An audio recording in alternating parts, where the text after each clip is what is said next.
Subscribe करें हमारे YouTube channel साधना gold को और पाएं वीडियोस सबसे पहले।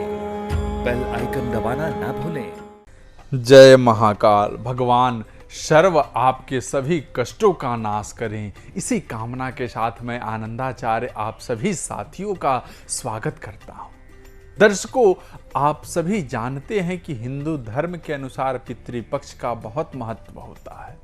मान्यता है कि पितृपक्ष में हमारे पितृदेव धरती पर आते हैं। कहते हैं कि पितरों के प्रति श्रद्धा व्यक्त करने के दिन होते हैं। श्राद्ध पक्ष माना जाता है कि पितृपक्ष का वक्त बहुत ही अच्छा होता है पितरों का आशीर्वाद पाने के लिए।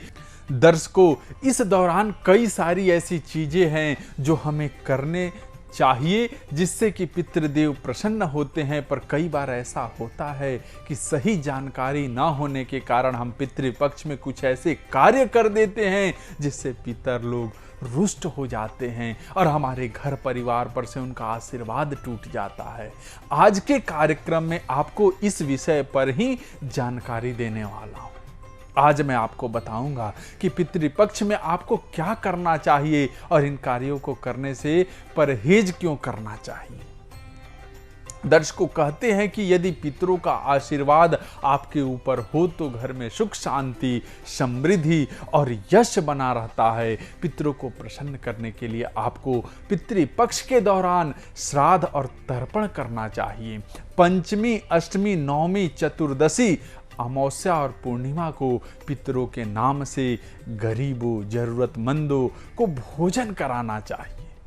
पितृपक्ष में श्राद्ध वाले दिन ब्राह्मण भोज का बहुत महत्व है। शास्त्र के अनुसार श्राद्ध वाले दिन पितृ स्वयं ब्राह्मण के रूप में उपस्थित होकर भोजन ग्रहण करते हैं। इसलिए अपने पितरों के श्राद्ध के दिन आपको ब्राह्मण को आमंत्रित कर पितरों की पसंद का भोजन ब्राह्मणों को कराना चाहिए। साथ ही कौओं को, गायों को, चींटियों को और बिल्लियों को भी भोजन साथ में कराना चाहिए। दर्शकों, कहा जाता है कि कुछ विशेष जगहों पर जैसे कि गया में, प्रयागराज में और बद्रीनाथ में यदि आप श्राद्ध का कार्य कराते हैं तो इससे आपके पितरों की आत्मा की शांति मिलती है और उनके लिए परलोक के द्वार खुल जाते हैं। यदि आप किसी कारण से इस पवित्र तिथियों पर श्राद्ध कर्म नहीं कर सकते हैं, वे अपने घर के आंगन में किसी भी पवित्र स्थान पर तर्पण और पिंडदान अवश्य करें। इससे आपके पितरों को मोक्ष की प्राप्ति होगी। श्राद्ध कर्म करते वक्त समय का जरूर ध्यान रखें। श्राद्ध कर्म के दिन उस पहर में करना चाहिए जब चारों ओर रोशनी हो, अर्थात श्राद्ध कर्म रात में, शाम में, सुबह के दौरान नहीं करने चाहिए।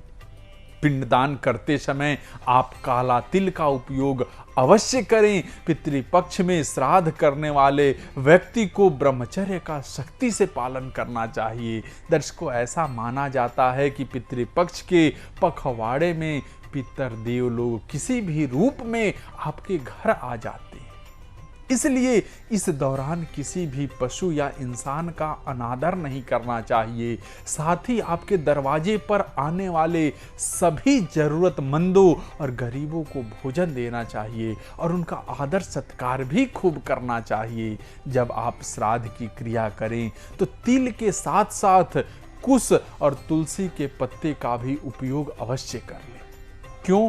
क्योंकि तिल जो है, भगवान विष्णु ने स्वयं गरुड़ पुराण में कहा है कि ये मेरे पसीने द्वारा बना हुआ है और साथ ही मेरे रूम से उत्पन्न हुआ है कुशा, और तुलसी का तो कथा आप सब जानते हैं। इसलिए इन तीनों का श्राद्ध में जरूर उपयोग करना चाहिए। श्राद्ध के माह में ब्राह्मणों और गरीबों को गौदान, अन्नदान, वस्त्रदान और तांबे की वस्तुओं का दान करना भी शुभ होता है। पितृपक्ष के दौरान अग्नि पुराण और गरुड़ पुराण की कथाओं का पाठ करना चाहिए और संभव हो तो 16 दिन तक रोज श्रीमद् भगवद गीता का पाठ करना चाहिए। साथ ही पितृपक्ष मंत्र का भी जाप कर सकते हैं आप। दर्शकों, पितृपक्ष में कई ऐसे कार्य होते हैं जिन्हें आपको नहीं करना चाहिए। अन्यथा आपके पितर आपसे नाराज हो जाते हैं। पितृपक्ष के दौरान आपको कोई भी शुभ कार्य नहीं करने चाहिए। इस दौरान कोई भी नई चीज नहीं खरीदनी चाहिए, साथ ही नए वस्त्र धारण नहीं करना चाहिए। श्राद्ध कर्म के दौरान आप जनेऊ पहनते हैं तो पिंडदान के दौरान उसे बाएं की जगह दाएं कंधे पर रखें। श्राद्ध कर्म कांड करने वाले व्यक्ति को अपने नाखून नहीं काटने चाहिए। इसके अलावा उसे दाढ़ी बाल भी नहीं काटने चाहिए। इसके अलावा मांसाहारी भोजन या लहसुन प्याज का त्याग करना चाहिए। साथ ही धूम्रपान और शराब का भी सेवन नहीं करना चाहिए। यदि संभव हो तो 16 दिन तक चप्पल जूते भी नहीं पहनने चाहिए। पितृपक्ष के दिन घर के साफ सफाई का विशेष ध्यान रखना चाहिए। कहीं भी गंदगी नहीं होनी चाहिए। पितृपक्ष में कुछ चीजों को नहीं खाना चाहिए, जैसे कि चना, मसूर दाल, जीरा, काला नमक, लौकी, खीरा और सरसों का साग। इन खाद्य पदार्थों को आपको नहीं खाना चाहिए। श्राद्ध के दौरान कांच और लोहे के बर्तनों का प्रयोग नहीं करना चाहिए। इसकी जगह पर आप पत्तल या तांबे के बर्तनों में ब्राह्मण को भोजन करवा सकते हैं। दर्शकों, शास्त्रों में यह भी कहा गया है कि श्राद्ध पक्ष के दौरान शरीर पर तेल, साबुन या इत्र का प्रयोग नहीं करना चाहिए। दर्शकों, फिलहाल के लिए बस इतना ही। यदि आपके मन में श्राद्ध कर्म या पितृ पर्व को लेकर कोई भी सवाल है तो आप हमें नीचे कमेंट करके पूछ सकते हैं या टेलीफोन के माध्यम से भी पूछ सकते हैं। आज आपके लिए बस इतना ही। आप सबका बहुत बहुत धन्यवाद। जय महाकाल। सब्सक्राइब करें हमारे YouTube चैनल साधना गोल्ड को और पाएं वीडियोस सबसे पहले। बेल आइकन दबाना ना भूलें।